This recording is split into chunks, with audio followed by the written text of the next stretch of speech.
So now in this chapter, I want to have a review on Azure storage accounts. So what are Azure storage accounts? So this service allows you to store objects on the cloud. Here you can make use of different services such as your blob service, your queue service, your file service, and your table service. There are also different types of storage accounts that you can create. So the first is the standard general purpose V2 storage account. So we have seen how to work with the storage account. This gives you access on to blobs, the queue, the table, and the file service. You then have premium block blobs. This is premium storage for your block blobs itself. You can also have premium file shares, and you can also create a storage account based on premium page blobs. So what exactly is blob storage? This is a service that is optimized for storing large amounts of unstructured data. So use case examples of using blob storage is when you want to store images, videos, log files, documents, etc. In the blob service, you will also create a container. The container is used to organize a set of blobs. You have block blobs. This is used for storing text and binary data. And then you have page blobs. So page blobs is actually used to store virtual hard drive files that are used as disks for your Azure virtual machines. What is the file service? This is used for hosting file shares on the cloud. These shares can then be accessed via the SMB protocol. This is also known as the server message block protocol.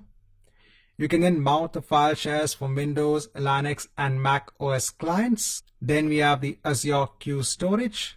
This service is used for storing large amounts of messages. These messages can then be accessed from anywhere in the world via the HTTP or the HTTPS protocol. You can store millions of messages in the queue. Then we have the Azure Table Storage. This service is used for storing non-relational structured data.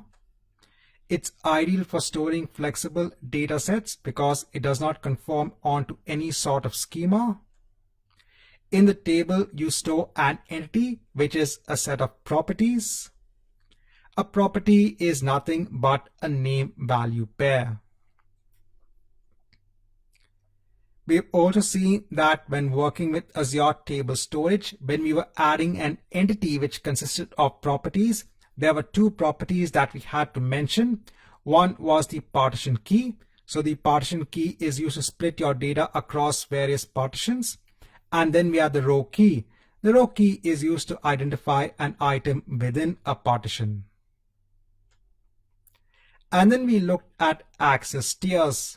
So we had three access tiers. One was the hot access tier. This was optimized for data that is accessed frequently. Then we have the cool access tier. This is optimized for data that is infrequently accessed and stored for at least 30 days. And then we have the archive access tier.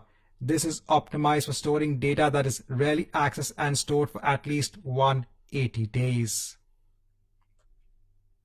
And then we looked at the different data redundancy options. So some of them were locally redundant storage. Here the data is copied synchronously 3 times within a single physical location in the primary region.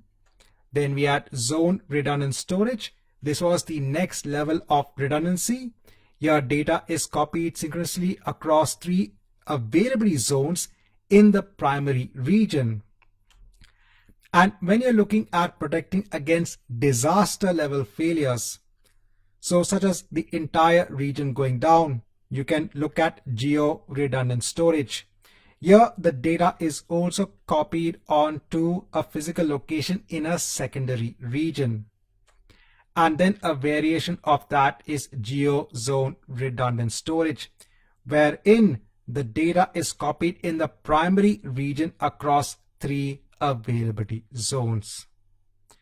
So in this chapter, just want to have a review of the important points that we had covered when working with Azure storage accounts.